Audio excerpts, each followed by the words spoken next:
بسم اللہ الرحمن الرحیم۔ ایک میڈیا اسکالر نے امریکہ کے ایک علاقے ڈیلس میں لیکچر دیتے ہوئے عقیدہ ختم نبوت کے حوالے سے ابن عربی کی طرف کچھ باتوں کی نسبت کی اور اپنی کتاب برہان کا حوالہ دیا۔ میڈیا اسکالر کی اس گفتگو میں تحقیق و ریسرچ کے تقاضوں کو کس حد تک پورا کیا گیا ہے، اس کا اندازہ آپ آئندہ گفتگو سے لگا سکیں گے۔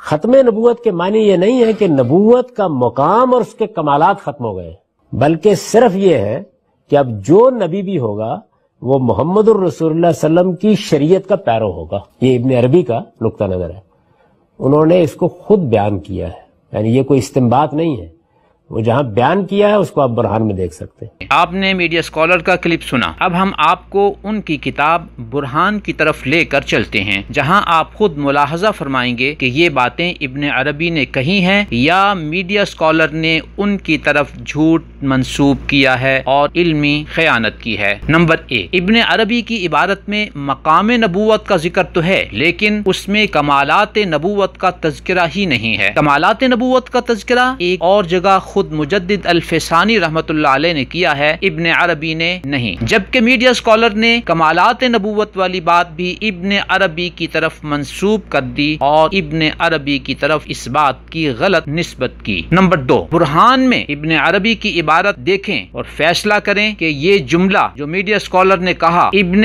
عربی والی بات کا ترجمہ ہے یا میڈیا اسکالر کا استنباط ہے۔ ابن عربی کی طرف نسبت کرتے ہوئے میڈیا اسکالر کا یہ کہنا کہ ختم نبوت کے معنی یہ نہیں ہے کہ نبوت کا مقام اور اس کے کمالات ختم ہو گئے ہیں، بلکہ صرف یہ ہے کہ اب جو نبی بھی ہوگا وہ محمد الرسول اللہ صلی اللہ علیہ وسلم کی شریعت کا پیرو ہوگا۔ یہ ابن عربی کا نقطہ نظر ہے، انہوں نے اس کو خود بیان کیا ہے، یعنی یہ کوئی استنباط نہیں ہے، وہ جہاں بیان کیا ہے اس کو آپ برہان میں دیکھ سکتے ہیں۔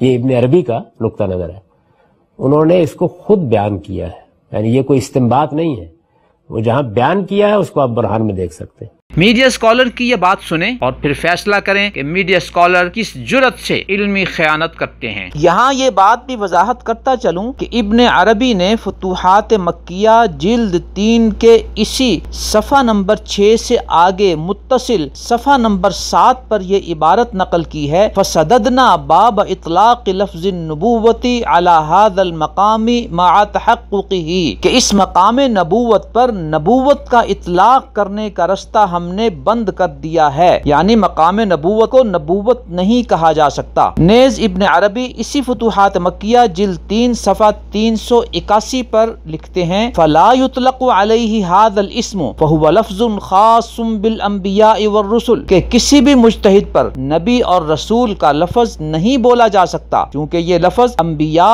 اور رسولوں کے ساتھ ہی خاص ہے۔ اب اسی لیکچر کا دوسرا کلپ سنیں اور دوسری علمی خیانت ملاحظہ کریں کہ لفظ نبی اور نبوت کے اطلاق کے حوالے سے ابن عربی کی اس واضح ممانعت کے باوجود میڈیا اسکالر کس جرت سے ایک اور علمی خیانت کرتے ہیں اور ابن عربی کی طرف یہ 2 جملے منسوب کرتے ہیں کہ نبوت آ سکتی ہے، نبوت آ جائے۔ تو یہ کہتے ہیں کہ ختم نبوت کا یہ مطلب نہیں ہے، غلط سمجھا آپ لوگوں نے۔ یہ بزرگ جو ہے اور بہت بڑے آدمی ہیں، یعنی مسلمانوں کے ہاں شیخ اکبر کہا جاتا ہے ان کو۔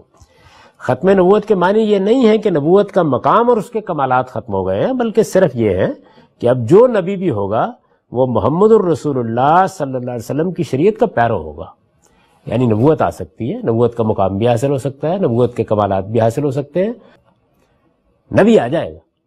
یعنی نئی نبوت کو ماننے سے انکار کرنے کی بنیاد کیا ہے؟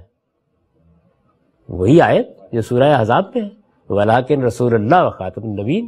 میڈیا اسکالر نے ابن عربی کی بات کی وضاحت یوں کی اور ان کی طرف منسوب کر کے یہ بات کہی کہ یعنی نبوت آ سکتی ہے۔ نمبر 2، آگے غامدی صاحب نے ابن عربی کی طرف یہ بات منسوب کی اور کہا نبی آ جائے۔ نمبر 3، غامدی صاحب نے ابن عربی کی طرف یہ بات منسوب کی یعنی نئی نبوت کو ماننے سے انکار کرنے کی بنیاد کیا ہے؟ وہی آیت سورہ احزاب میں ہے، وَلَٰكِن رسول اللہ وخاتم النبیین۔ یہ تینوں باتیں ابن عربی کا مقصد ہی نہیں ہے. انہوں نے جو بات کی ہے وہ نزول عیسیٰ کی تمہید کے طور پر کی ہے اور اپنی اس بات کے متصل بعد نزول عیسیٰ کا تذکرہ کیا ہے. غامدی صاحب نے نزول عیسیٰ والی بات کو چھپایا اور ابتدائی آدھی بات ذکر کی جو بجائے خود خیانت ہے. سورہ نساء کی آیت نمبر 43 میں ہے، یا ایھا الذین آمنوا لا تقربوا الصلاۃ وانتم سکارا، اے ایمان والو نماز کے قریب نہ جاؤ نشے کی حالت میں. کتنی بڑی خیانت ہوگی کہ اگر کوئی شخص اس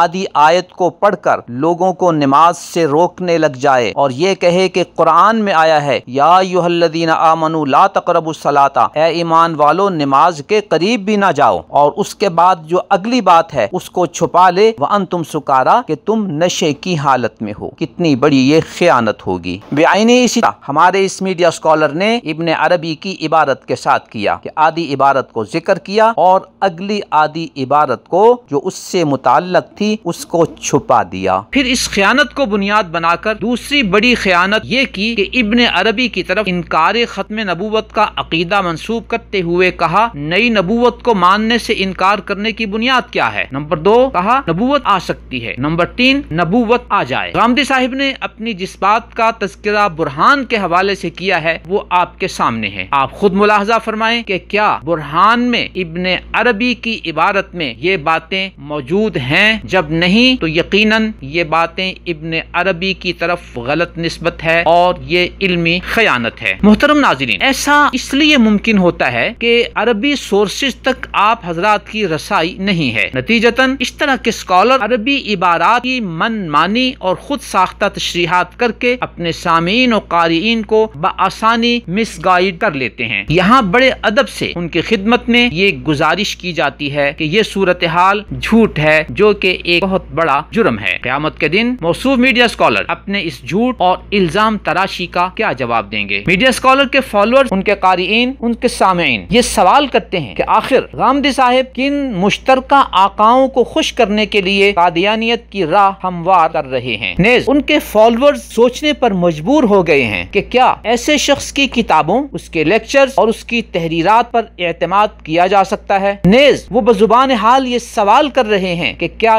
یہ ہے موصوف میڈیا اسکالر کی تحقیق و ریسرچ کا معیار؟ نظروا للطيبة ونور طه يسطعون